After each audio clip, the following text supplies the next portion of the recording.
গ্রামের এক কোণে রাতের নিস্তব্ধতায় একটি পুরনো খাল ধারে এক অদ্ভুত ঘটনা ঘটছে।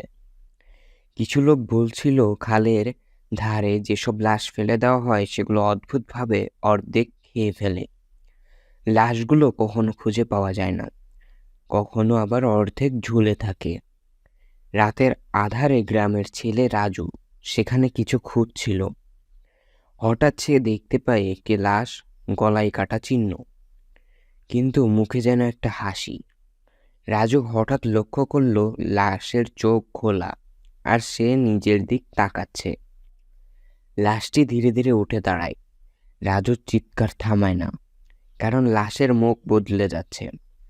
আগের চেহারার সাথে মিল নেই। লাশটার চেহারা ধীরে ধীরে আরো ভয়ঙ্কর হতে লাগলো।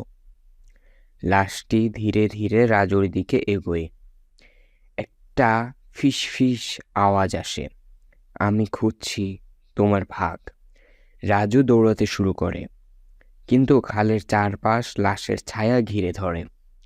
সে বুঝতে পারে এই স্থান একবার প্রবেশ করলে আর ফিরে যাওয়া সম্ভব নয়।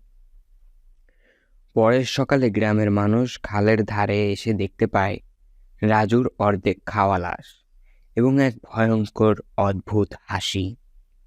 তারপর থেকে কেউ আর রাজুকে খুঁজে পায়নি। পড়ে রইল রাজুর সেই অর্ধেক দেহটি।